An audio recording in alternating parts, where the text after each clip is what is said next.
قوله عدد خلقه ورضا نفسه وزنة عرشه ومداد كلماته والصلاة والسلام على نبينا محمد صلى الله عليه وسلم وعلى آله وأصحابه ومن تبعهم بإحسان إلى يوم الدين رب اشرح لي صدري ويسر لي أمري واحلل عقدة من لساني يفقهوا قولي آمين يا رب العالمين صلى الله تعالى عليه وسلم بالله من الشيطان الرجيم يا أيها الذين آمنوا اتقوا الله حق تقاته ولا تموتن إلا وأنتم مسلمون. Hadirin yang saya hormati Allah Subhanahu wa taala, semoga pertemuan kita, duduknya kita di majelis ini Allah ridhoi, Allah jadikan sebagai pengukur dosa kita, Allah jadikan sebagai pemberat amalan kebaikan kita, Allah berikan rahmatnya, Allah berikan karunia-Nya atas ikhtiar kita dalam majelis-majelis yang Allah muliakan insyaallah. Salam dan salam adalah kita panjatkan kepada Rasulullah SAW, serta keluarga, sahabat, insyaallah ikut beliau, termasuk kita semua yang tetap istiqomah dalam iman dan Quran dan yang sama-sama kita hormati Ustaz Subari, para tokoh masyarakat, Pak Dari, lain sebagainya, memang tidak bisa disebut satu-satu, para orang tua, para guru, Ustaz, lain sebagainya. Terima kasih. Semoga Allah Subhanahu wa taala senantiasa memberikan kepada kita kepahaman dalam memahami Al-Quran insyaallah. Hari ini insyaallah kita akan adakan kembali kajian tadabbur kisah-kisah dalam Al-Quran pertemuan yang ke-19 tentang kisah pemilik kebun di bumi. Beberapa pertemuan lalu mungkin kita sudah pernah membahas tentang Ashabul Jannatain, Shahibul Jannatain, pemilik dua kebun dalam surah Al-Kahfi. Nah, hari ini ada kisah serupa, tapi ada pada surah Al-Qalam. Kalau yang Shahibul Jannatain kemarin, pemilik dua kebun ada pada surah Al-Kahfi, nah sekarang ada pada surah Al-Qalam. Ayat ke-17 sampai ke-33 diceritakan tentang kisah pemilik kebun di bumi. Nah, ini menarik. Karena nanti kita ambil pelajarannya apa yang Allah kehendaki ya dari kisah ini, kisah pemilik kebun di bumi. Surah Al-Qalam ini seringkali dibaca pada salat ya. Ustaz Zul seringkali baca surah Al-Qalam yang dimulai dari juz ke-29 yang bermulai dari wal qalam wa yasturun berikut-berikutnya. Nah, ada pada ayat ke-17 sampai ke-33 menceritakan kisah pemilik kebun di bumi. Nah, dengan sekali rahmat Allah Subhanahu wa taala, boleh dilihat Al-Qur'annya atau di HP atau di depan ya. Surah Al-Qalam ayat ke-17. Baik, secara singkat pertama saya ingin ngasih gambaran terlebih dahulu bahwa kisah Al-Qalam ini kisah tentang Shahibul Jannah ini, pemilik kebun ini, turun ketika Rasulullah SAW memberikan penjelasan kepada orang-orang kafir Quraisy. Nah, jadi ini akhirnya turun kepada Rasulullah SAW untuk bisa memberikan penjelasan kepada orang-orang kafir Quraisy. Sekali lagi, kalau kita lihat beberapa metode dalam Al-Quran, metode dakwah dalam Al-Quran, Rasulullah SAW itu diberikan oleh Allah petunjuk wahyu untuk memberikan pemahaman kepada objek dakwahnya dengan kisah orang-orang terdahulu, asatirul awwalin, kisah-kisah orang-orang terdahulu. Nah, ini adalah kisah di mana orang-orang Quraisy itu mengalami pacak telik, gitu. Jadi musim kemarau yang diuji oleh Allah SWT dengan musim kemarau yang panjang. Sehingga kisah ini diceritakan sebagai sarana dakwah Rasulullah SAW tentang bagaimana orang-orang terdahulu pernah mengalami masa ini, pernah diuji oleh hal ini, sebagai dakwah.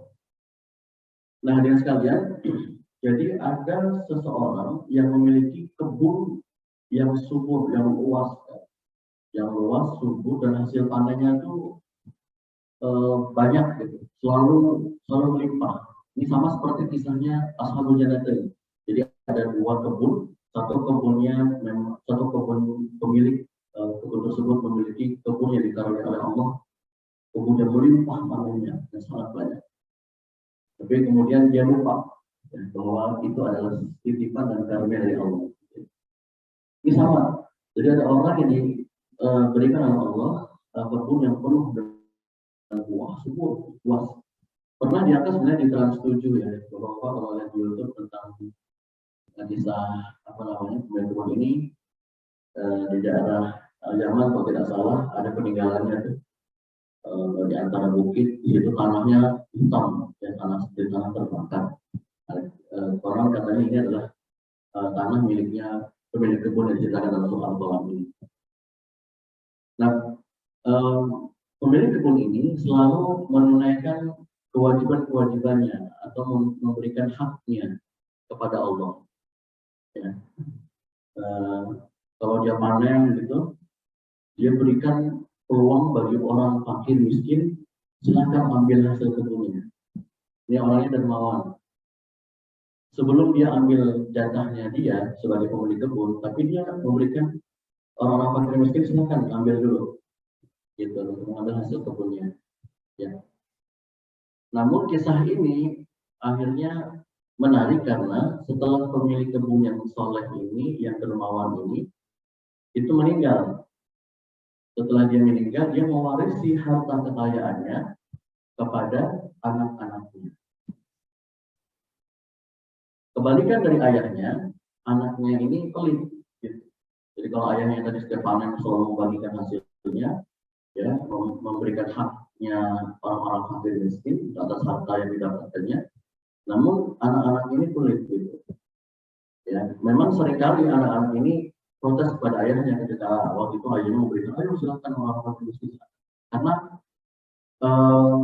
latar kebun ini itu apa ya, diceritakan itu dia kelihatan gitu. Jadi kalau dia berbuah itu hasil kebun itu kelihatan oleh penduduk-penduduk sekitar. Nah, dari sinilah kisah itu bermula. Maka kita lihat dalam surah Al-Qalam ayat 17, Allah Subhanahu wa taala berfirman, "A'udzubillahi minasyaitonir rajim. Inna balawnahum kama balawna ashabal jannah.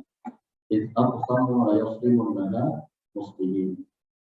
Sesungguhnya kami telah mencobai mereka, menguji mereka. Bala ya, inna balawnahum, kami telah memberikan bala kepada mereka. Bala itu dan maknanya adalah mencobai mereka, memberikan ujian kepada mereka. Kaum musyrikin Makkah, dalam hal ini adalah kaum musyrikin Makkah. Ya, ujian tadi berupa masa paceklik yang sangat panjang. Sebagaimana kata Allah Subhanahu wa taala, kama balawna ashabal jannah. Sebagaimana kami telah mencoba pemilik kebun. Ashabal jannah ketika mereka bersumpah, ketika mereka bersumpah, la yasrimunha musbihin, bahwa mereka sungguh-sungguh akan ya memetik hasilnya di pagi hari. Memetik hasilnya di pagi hari. Jadi mereka sudah sangat yakin gitu bahwa hasil ini pasti akan mereka dapatkan ya dengan limpahan kebun itu. Kemudian di ayat 18-nya menariknya adalah wala yastasnun, ya, dan mereka tidak menyisihkan ya hak fakir miskin itu. Atau maknanya adalah wala yastasnun ini adalah mereka tidak beristisna kepada Allah. Itu maknanya kepastian yang mereka azamkan itu akan dapat hasil kebun itu tanpa kemudian mereka memberikan sandarannya kepada Allah bahwa ini atas izin Allah. Wala yastasnun, mereka tidak beristisna kepada Allah. Wala yastasnun, dan mereka tidak menyisihkan kalau dalam bahasa terjemahannya, mereka tidak menyisihkan hak fakir miskin tanpa mereka kemudian mengucapkan insya Allah. Kalau mengucapkan insya Allah. Nah, hadirin sekalian, menarik nih. Karena wala yastasnun, ya, mereka tidak mengucapkan insya Allah, tidak beristisna kepada Allah, Nah, ini kita coba selami tentang insya Allah. Ternyata insya Allah itu begitu penting, kalimat insya Allah. Dan insya Allah itu kalimat istisna, meminta pertolongan kepada Allah. Misalkan, insya Allah saya akan besok berangkat ke Masjid ASEAN.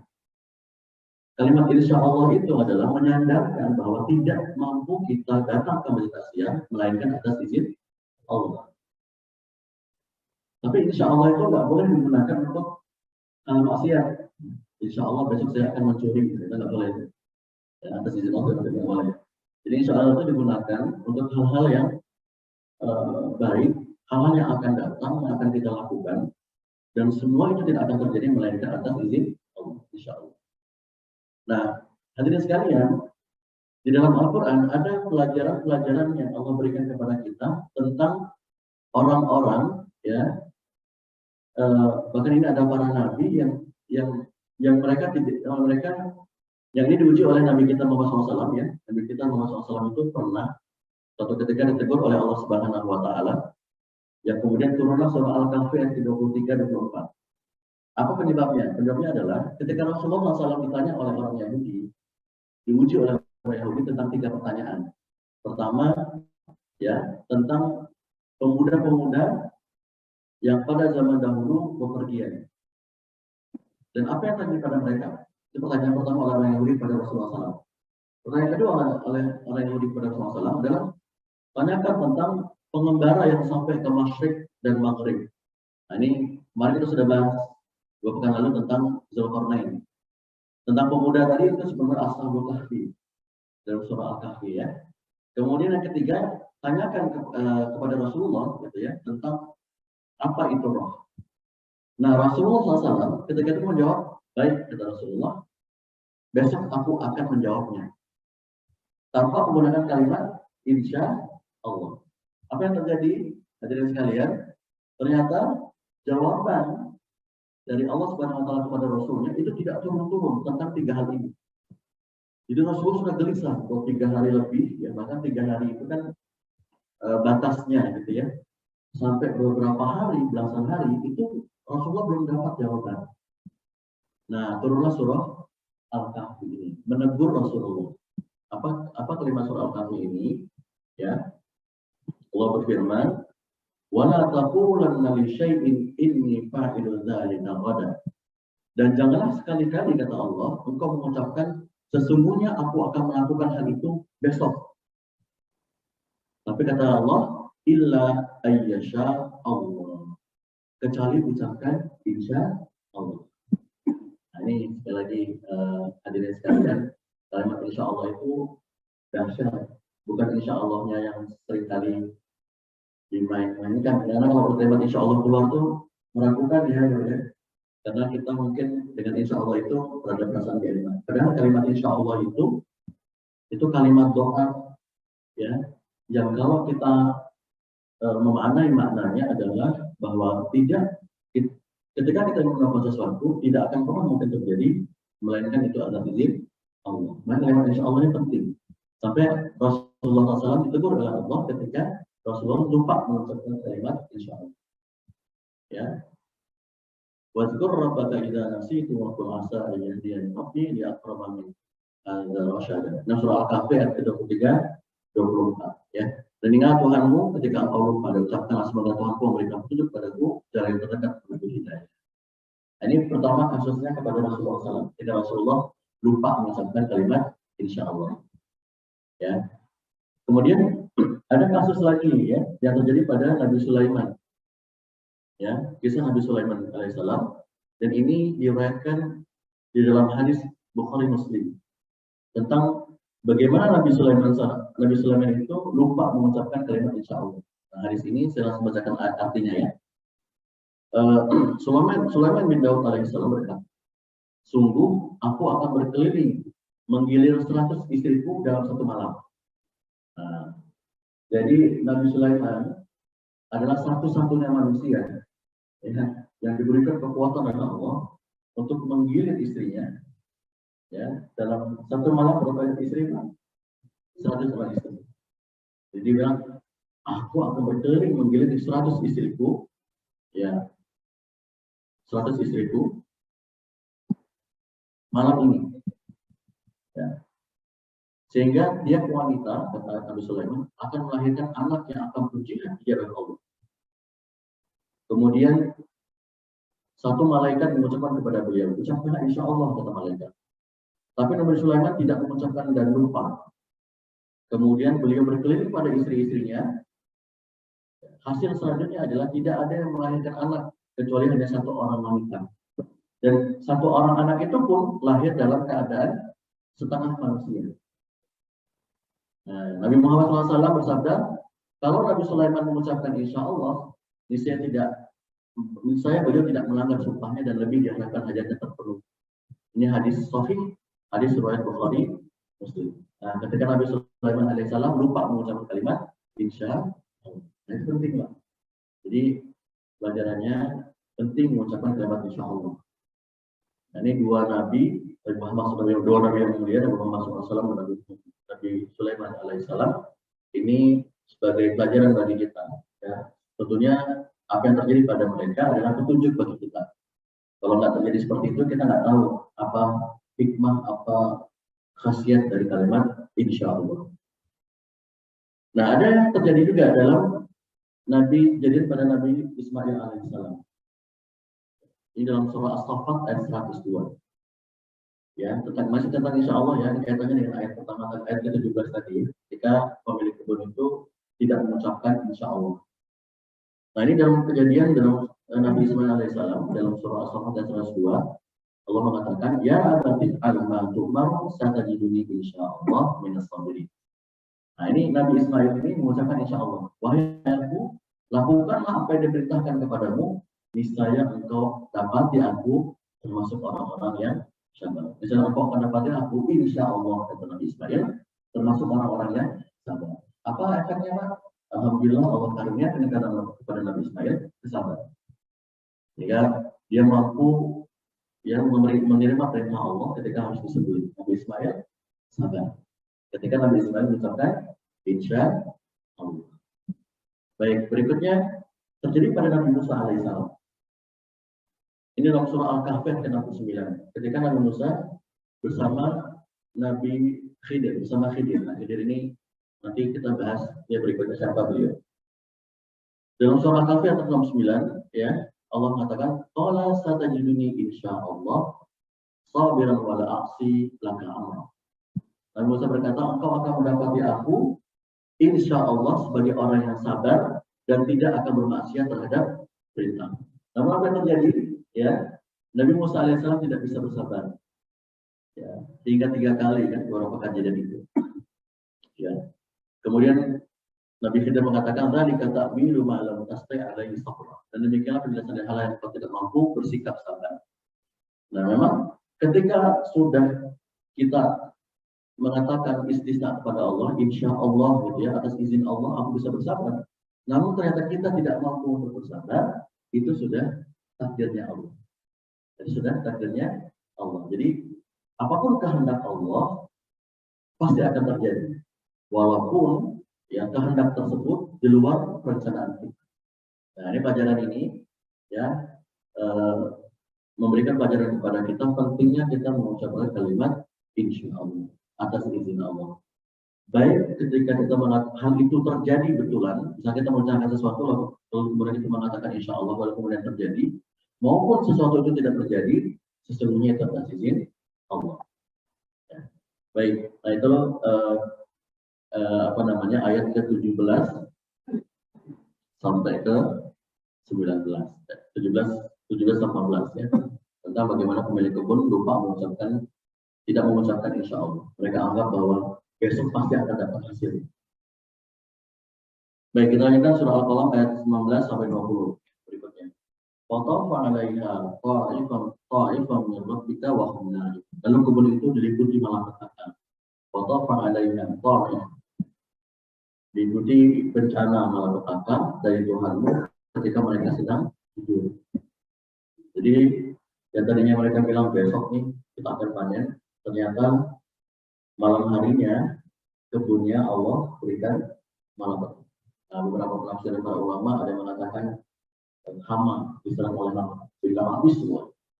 Tapi ada juga yang mengatakan, dan ini lebih banyak digunakan, adalah terbakar, jadi kebun tersebut terbakar jika habis. Makanya dalam ayat ke-20-nya fa'asbahat sini, maka jadilah kebun itu hitam seperti malam yang telah gulita. Insyaallah ya. Jadi belum sempat dia mengambil hasilnya, tapi kemudian ternyata kebun tersebut sudah hilang dan dibakar oleh Allah Subhanahu wa taala. Baik, itu lanjutkan kembali. Fatana dan dalam surat Al-An'am ayat 21 ya. Fatana dan musbihin. Lalu mereka memanggil di pagi hari. Jadi ketika musbih itu berarti di pagi hari. Jadi fatana dan musbihin. Ya. Mereka memanggil di pagi hari. Jadi ayo bangun gitu ya. Segera kita ke kebun. Dalam ayat ke-22-nya, anadlu ala harzikum in kuntum shariqun. Pergilah di waktu ini. Ya. Harzikum ya. Jika kamu hendak memetik buahnya. Pergilah di waktu pagi ini ke kebunmu jika kamu hendak memetik buahnya. Harz itu berarti ke waktu sahur. Jadi waktu di mana cahaya belum ada. Kalau waktu duha itu cahaya sudah terang. Harz itu waktu di waktu pagi ini harus itu menggunakan kalimat harus itu namanya masih gelap. Mungkin seperti sekarang ya. Sekarang sudah mungkin ada kelihatan. Seperti tadi lah ya. Waktu sahur ya, waktu sebelum subuh atau setelah baru subuh banget, jadi masih gelap. Ya. Tonton aku wahumnya takhafatu, maka pergilah mereka saling berisik-berisik. Jadi mereka diam-diam. Ya, mereka diam-diam jangan sampai kepergian mereka diketahui oleh orang-orang fakir miskin. Jadi dia udah pelit banget ya. Tonton aku wahumnya takhafatu. Takhafatu itu diam-diam berbisik-bisik. Ya. Allah yadkhulanna hal yawma alaikum miskin. Pada hari ini janganlah ada seorang miskin pun. Ya. Janganlah ada seorang miskin pun masuk ke dalam kebun itu. Jadi mereka jangan sampai nih ya ketahuan orang miskin. Kalau dalam surah dalam ayat 25-nya wa qadaw ala hardin qabilin, dan berangkatlah mereka di pagi hari itu dengan niat ya menghalangi orang-orang miskin padahal mereka mampu untuk menolongnya. Wa qadaw ya maka berangkatlah mereka ala hardin, jadi ini menghalangi betul ya orang-orang fakir ini jangan sampai masuk ke kebunnya, jangan sampai merasakan hasil kebunnya. Ya, ini zalim ya. Padahal mereka mampu untuk bisa membantu mereka. Jadi bahasanya gini, Pak, ini ada orang kaya, ya, dengan orang-orang miskin gitu. Ya, mereka ini mampu untuk bisa menolong orang-orang miskin itu dengan hartanya. Bukan orang yang nggak mampu, ya mereka mampu. Tapi dia nggak mau menolong orang itu. Padahal dia mampu menolongnya, gitu. Bahasanya Allah tuh gitu. Ada hal yang mampu, padahal mereka tuh mampu untuk menolong orang-orang miskin itu. Mungkin mereka adalah orang yang lapar, gitu ya. Orang yang susah, gitu. Ya, orang kaya, padahal mereka mampu menolongnya. Maka hadirin sekalian, di dalam harta kita itu ada hak orang lain. Ini dalam surah Az-Zariyat ayat 19. Allah ingatkan kepada kita, wa fi amwalihim haqqul lis-sa'ili wal mahrum. Dan pada harta-harta mereka itu ada hak orang miskin yang meminta-minta dan orang yang miskin yang tidak mendapatkan bagi dan tidak meminta-minta. Jadi pada harta kita itu ada bagian orang lain. Itu ada hak orang lain yang harus kita penuhi. Makanya ada syariat zakat. Ada zakat, kalau zakat kontemporer yang sekarang ini ada zakat profesi namanya. Zakat profesi ini adalah zakat yang dikeluarkan oleh orang yang punya profesi apapun.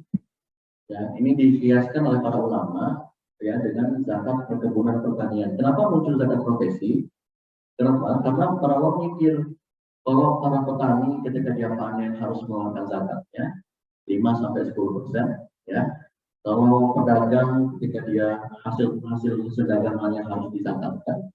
Kenapa misalkan guru, dosen, dokter, kenapa enggak? Maka dikiaskan dengan itu lahirlah kemudian konsep zakat profesi. Zakat profesi itu ukurannya kalau dia sudah berpenghasilan, jadi itu langsung kerugiannya ya 5 juta rupiah, maka dia harus keluar zakat profesinya 2,5%. Nisabnya, karena zakat itu kan harus ada nisabnya, Pak. Harus ada batas minimal penghasilan yang dia sudah kena zakat.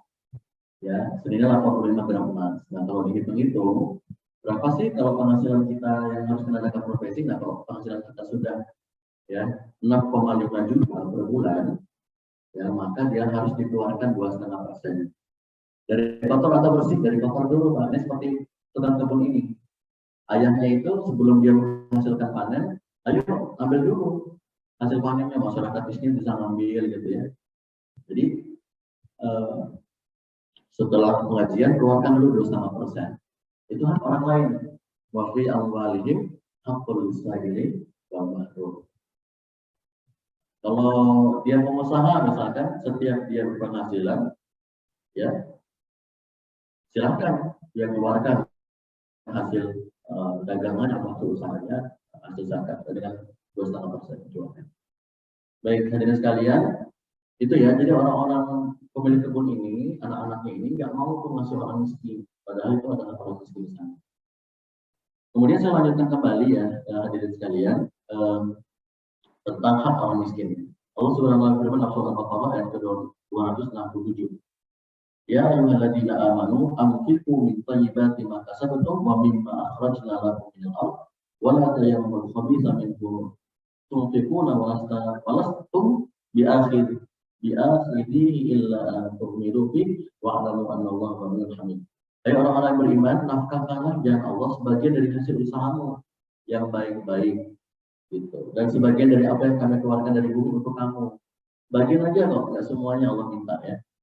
Dan janganlah kamu milih-milih yang buruk gitu untuk kamu nafkahkan padanya. Padahal kamu sendiri nggak mau gitu kalau kau mengambil barang itu yang sudah buruk-buruk itu. Gitu ya. Dan ketahuilah bahwa Allah Maha Kaya lebih berkata. Nah ini perintah Allah untuk mengeluarkan bagian karunia Allah untuk orang-orang miskin, orang-orang yang membutuhkan. Baik, hadirin sekalian, 21 sampai 25 tadi ya berkaitan dengan siasat yang para pemilik kebun untuk berdiam-diam mengambil hasilnya tanpa pengetahuan orang-orang miskin. Kita lihat ayat ke-26 sampai 27 ya. Allah katakan, "Falamma ra'awha qalu inna ladallun." Ketika mereka datang ke kebun itu, falamma ra'awha, mereka dia lihat kebun itu, ra'awha, qalu inna ladallun. Sesungguhnya kita ini benar-benar orang-orang yang sesat. Nah, makna pertama,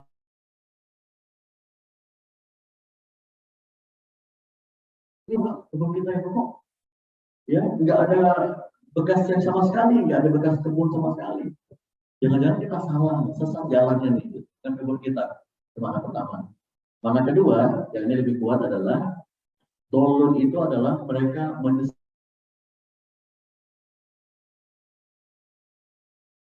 sesat. Gitu ya. Apa yang mereka lakukan itu salah. Niat mereka menghalangi orang miskin itu bisa mengambil hasil panennya.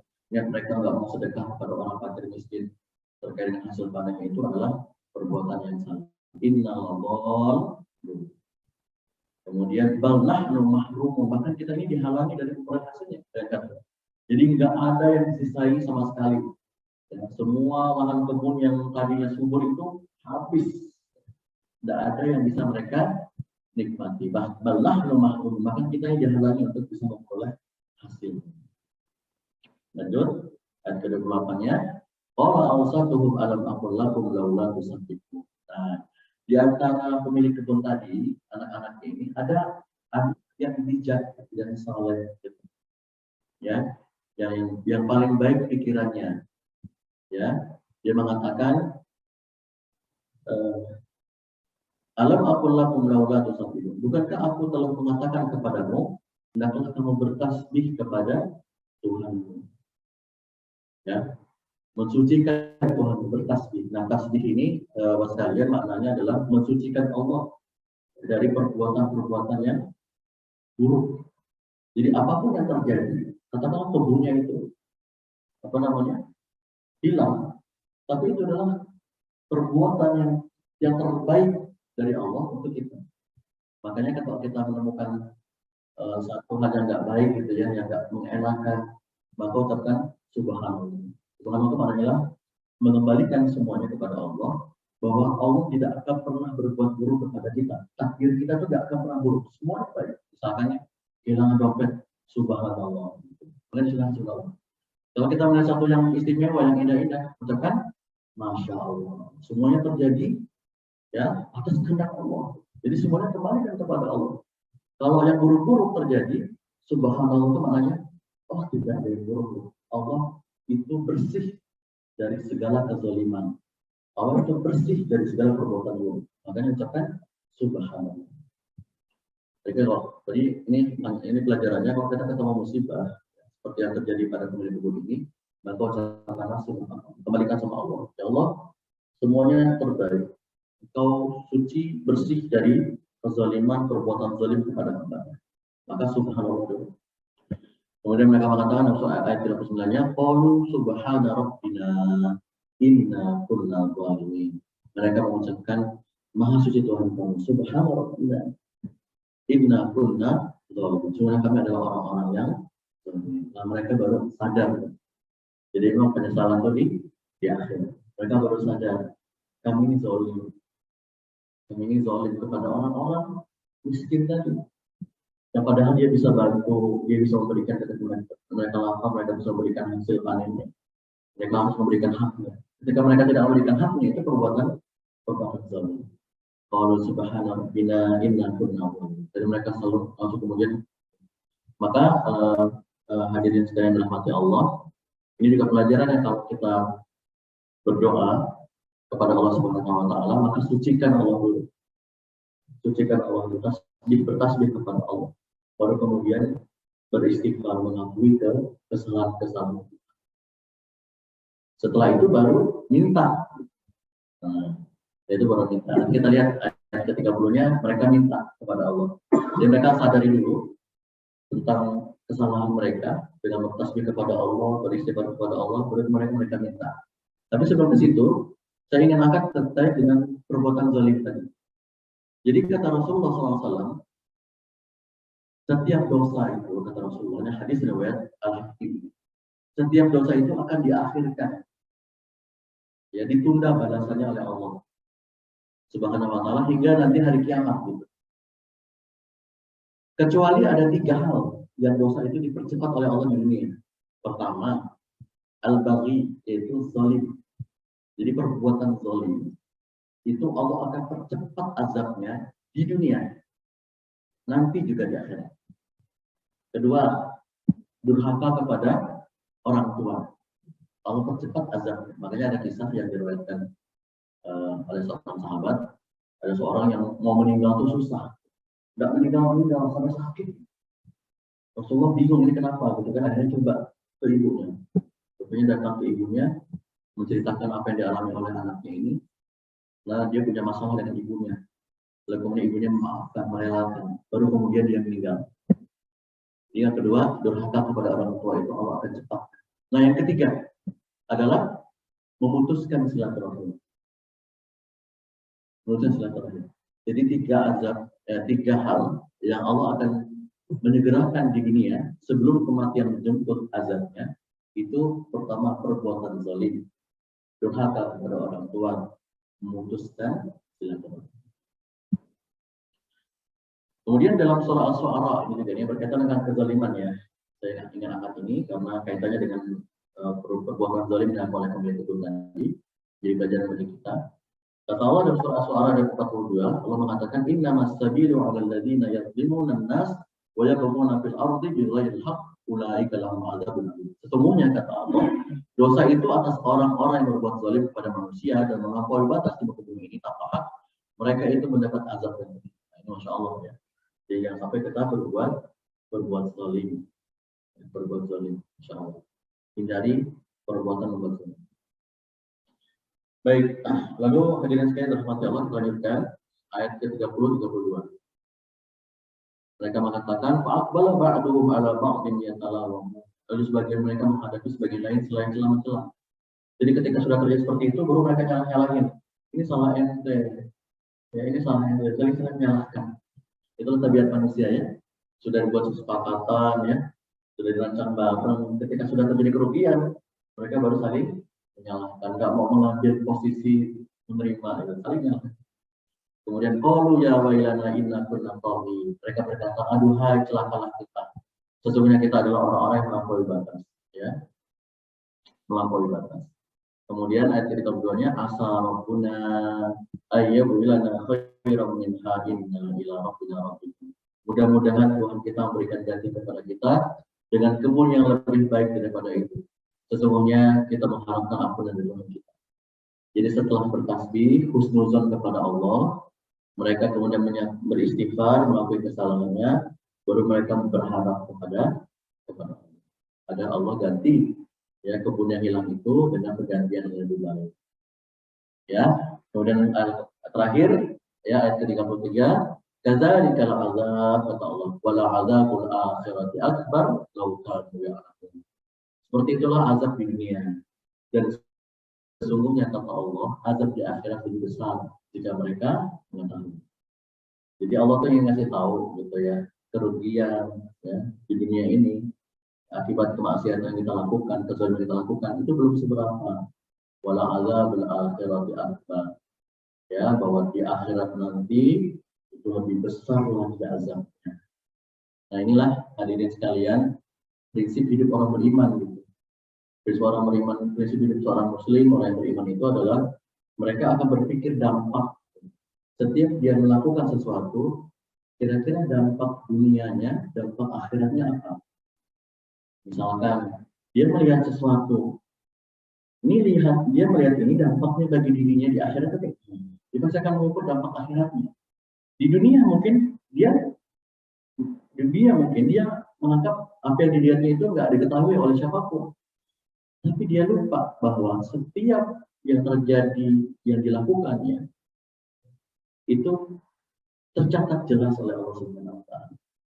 Tadi ya seperti orang-orang pemilik kebun tadi, walaupun dia sembunyi-sembunyi nggak diketahui, tapi Allah tahu yang mereka lakukan. Maka tidak ada yang tersembunyi di sisi Allah Subhanahu wa Ta'ala. Maka ketika ingin melihat sesuatu, melakukan sesuatu, berkata, bersikap, bertindak, semuanya kita berpikir ada dampaknya nggak di akhirat. Baik itu kebaikan maupun keburukan. Jadi berpikir untuk dampak akhirat itu penting. Makanya Allah mengingatkan kepada kita, ya ayyuhalladzina amanu taqullaha wal tanzur nafsum ma qaddamat. Setiap jiwa. Unzur itu, tanzur itu rupanya beda dengan ro'a. Kalau ro'a itu hanya lihat di depan, saya bawaannya ro'a. Kalau unzur itu memperhatikan dengan detail gitu. Sampai menganalisis bahasa kita, menganalisis secara dalam. Jadi tidak hanya lihat dalam kacamata biasa, tapi dengan pemikiran yang dalam.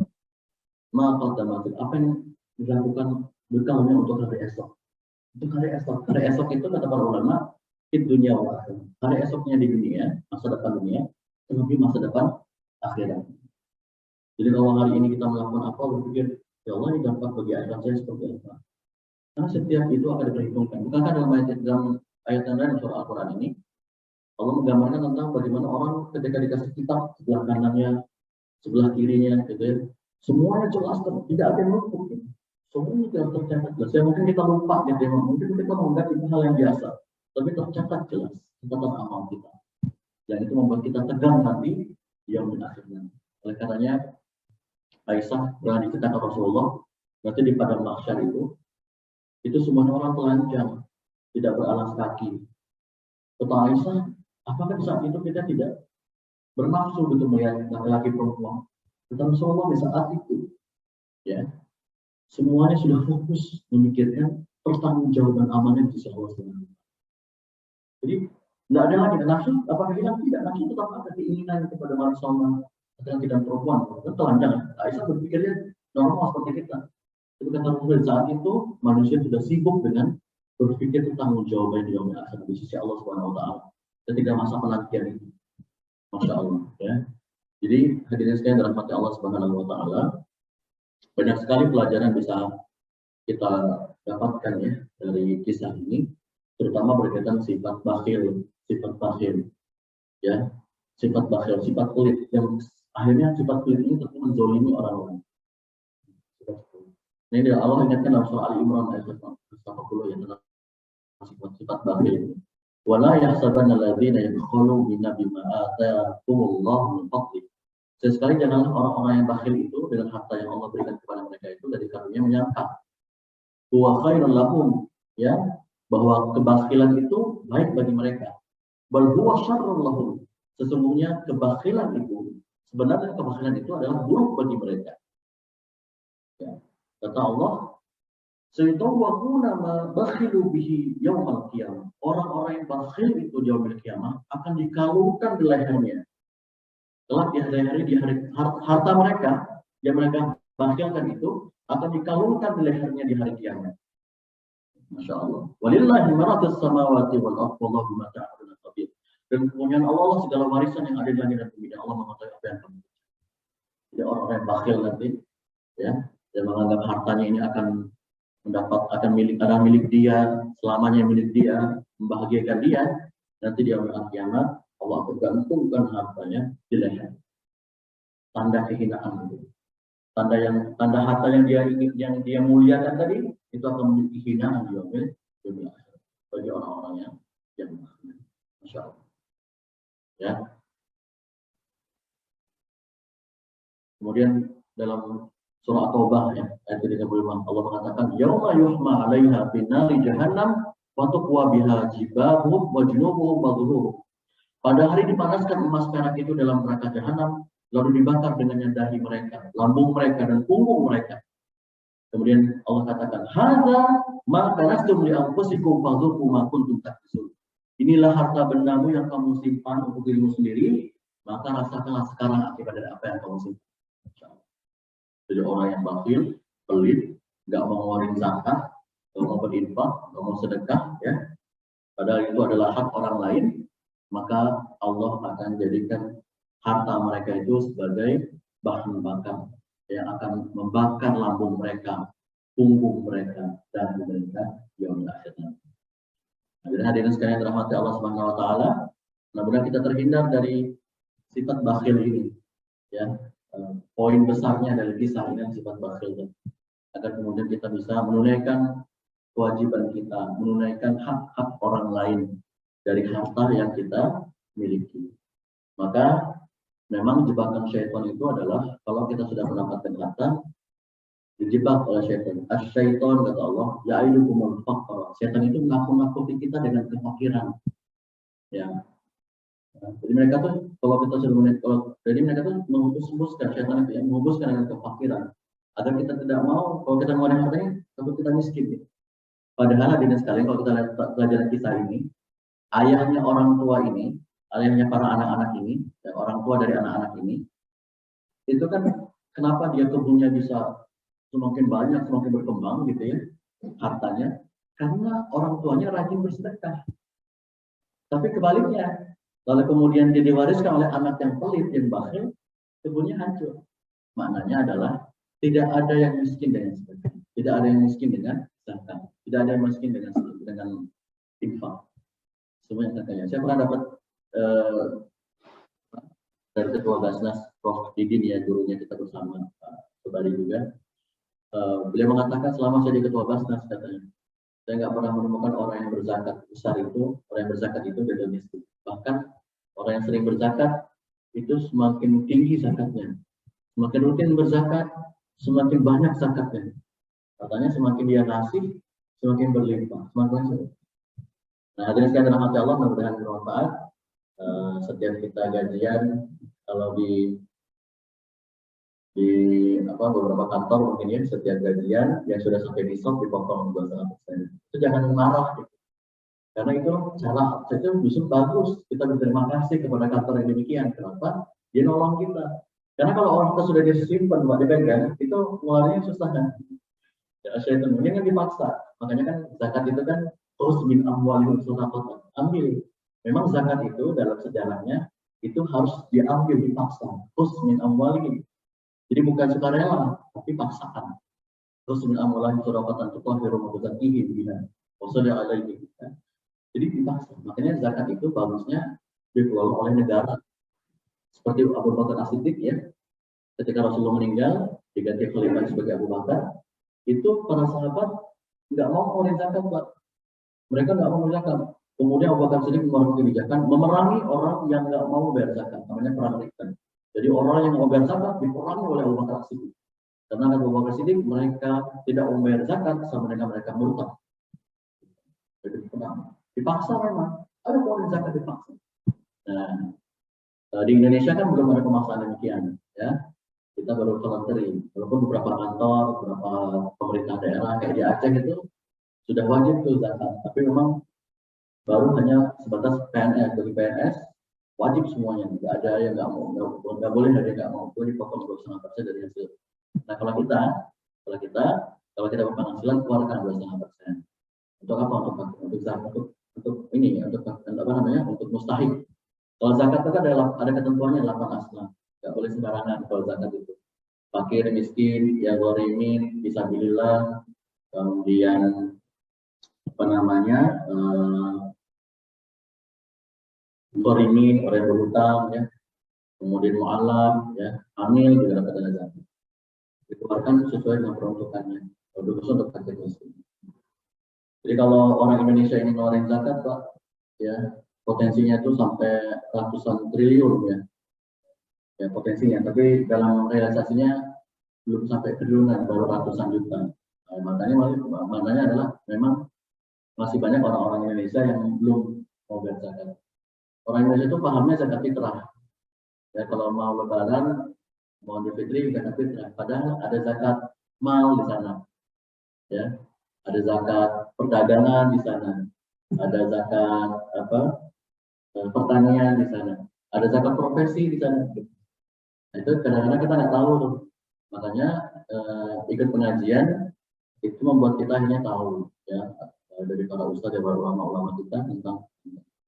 Baik, terima kasih atas waktu dan kesempatannya Bapak semua, atas perhatiannya. Semoga Allah Subhanahu Wa Taala memberikan kepahaman kepada kita untuk memahami dan mengamalkan apa yang Allah Subhanahu Wa Taala sampaikan dalam kisah ini, kisah para pemilik kebun ini, untuk menjauhi hal-hal yang tadi disampaikan, ya, dan melakukan hal-hal yang tersirat dalam kisah ini. Assalamualaikum warahmatullahi wabarakatuh. Terima kasih kepada mudah-mudahan kita bertiga dari hasil hingga dari punya mulai kita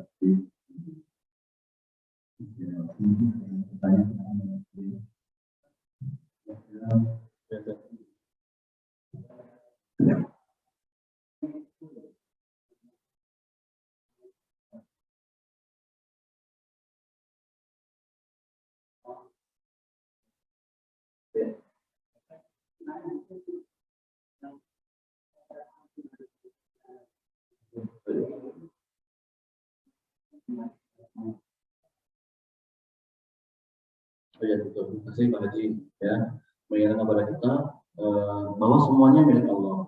Maka biasanya semua milik Allah, maka semuanya pasti akan kembali sama Allah. Harta kita yang kita miliki semuanya itu adalah milik. Maka dalam surah yang lain, ya, qalu inna lillahi wa inna ilaihi raji'un. Ma'asal musibah. Depannya Iza asabat musibah qalu inna lillahi wa inna ilaihi raji'un. Jadi kalau kita menemukan musibah, ya, atas segala sesuatu, maka ucapkanlah inna lillahi wa inna ilaihi raji'un. Itu juga dianjurkan, ya, agar kita mengembalikan semuanya kepada Allah. Dengan bertasbih juga sama. Subhanallah, gitu, ya. Ya Allah, maksud Engkau, ya, semuanya terjadi pasti baik. Jadi pasti baik, ya, walaupun kita kehilangan, pasti itu adalah baik. Walaupun itu musibah, pasti baik. Seperti tadi. Makasih Pak Haji.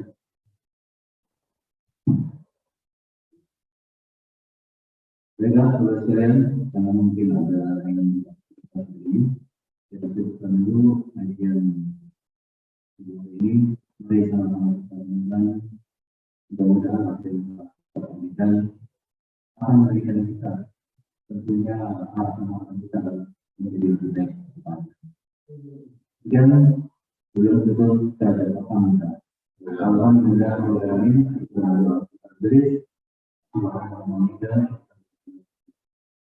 dan Assalamualaikum warahmatullahi wabarakatuh.